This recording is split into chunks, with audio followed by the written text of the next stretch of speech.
আজকে আমরা তিনজনে যাচ্ছি আমার মায়ের বাড়ি। আমি, আমার ছেলে, আমার হাজব্যান্ড। আসসালামু আলাইকুম এভরিওয়ান, আমি ইয়াসমিন রোজানা।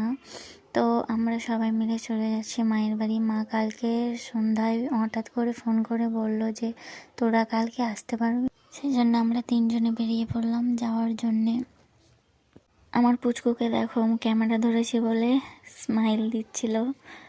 আর যেতে যেতে 12টা বেজে গিয়েছিল। আজকে একটু তাড়াতাড়ি বের হয়েছিলাম, অন্য দিনের মতো 1টা বাজেনি। সো ফাইনালি আমরা দুপুর 12টায় পৌঁছে গেলাম। আমি ওর হাত থেকে মিষ্টির প্যাকেটটা নিয়ে নিলাম। আমার ছেলে বলছিল যে বাবা রাগ করেছে, বাড়ি আসতে চাইছে না, আমিও যাব না। আমি বলছিলাম, আমাকে ব্যাগ ধরার জন্য ডাকছিল, তো আমি বলছিলাম যে না আমি পারবো না, তুমি নিয়ে আসো। তো পাপার কষ্ট হবে বলে সে নিয়ে আসছে। দেখো আসতে না আসতেই আমার পুচু বাবু তার মামার হাত ঠিক আছে কি না দেখার জন্য চলে গিয়েছিল। এটা আমাদের বাড়ির পিছন দিকের জায়গা, এখানে সব বাচ্চারা খেলাধুলা করে। আর এই কটা হচ্ছে আমাদের বাড়ির ককরোচ ব্যান্ড পার্টি।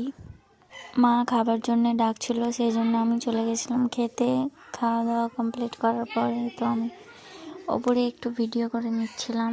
আমার বোনটা যে কি কুঁড়ে হয়েছে, একটু আয়নাটা পরিষ্কারও করে রাখিনি।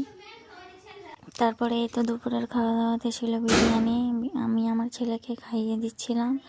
সে বিরিয়ানি খাওয়ার আগে নাকি দই খাবে, তার জন্য সে নিজে নিজে তুলে দই খাচ্ছিল। ছেলেকে খাওয়ানোর পর আমি খেয়ে নিয়েছিলাম।